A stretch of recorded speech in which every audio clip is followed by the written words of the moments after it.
Welcome to the Monster Matchup, the show where you get to know your foe from head to toe. Today we're looking at another OG, the Ascended Uragaan, the Crimson Chin Uragaan. We out here in the Elder's Recess, where dreams become nightmares and you can encounter 3 or 4 monsters at once. Now this is a pretty hefty boy, and he's pretty mobile too, but you can survive, as long as you, roll with it.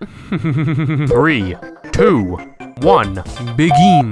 Uragaan is the resident brute wyvern of the Elder's Recess. His battlefield presence is nothing to sneeze at. I mean, somebody once told me this thing was gonna roll me, especially if I wasn't the sharpest tool in the shed. Like, for real though, this thing will start coming and it won't stop coming, and if you're getting low on health, you better start running. This thing can control the battlefield pretty well with its attacks. Explosives, mobility, and a real insistence on giving you a bad time. Explosive Thanos' fighting capabilities include, but are not limited to, Autobots roll out,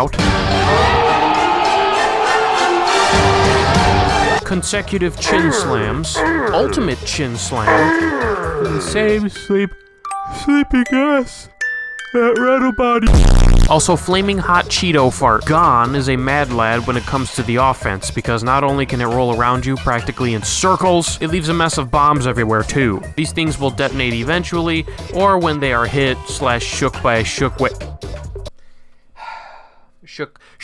a shockwave. The big thing with Uragaan is his mobility around each section of the map too. There are certain spots, such as his resting area, where it can use the space to roll back and forth. And whatever you do, unless you're a lance main, trying to outrun Uragaan's rolling is not advised. Oh yeah, and fire blight is a thing too, so you also better start rolling. Aim for the top of the head and the underbelly, but a frontal attack is not really advised, because then he'll just pound you into submission. His tail sweep has an absurdly long reach, so a little circumcision of that booty club will help you a lot. The falling crystals where Precious Dodo resides will also help. Also, side note, you can mine ore off his back and belly when he is toppled over. Tremor resistance will help tremendously with this fight, because if you don't have it, you're prone to get tremored into place as he rocks your world. Not to mention he can instantly chin slam after he roars, so a frontal assault without necessary precautions like earplugs and just having general good timing will be met with an ill fate,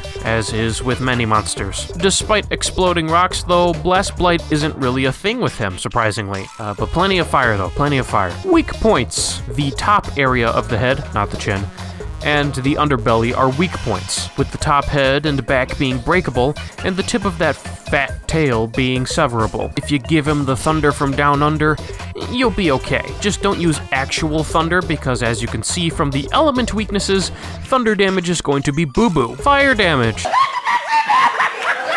Ice and dragon will work fine, but the best thing to do is to soak it. Ailment weaknesses. Sleep will not work all that well, but it is possible. You can blast Dwayne Johnson to bits or paralyze it, and the best thing to do is to poison it or give it a concussion. Gon is pretty savage, and he can really mess up your day if you're concentrating on another monster and just rocks appear out of nowhere. Overall, you'll be okay, as long as you keep rolling.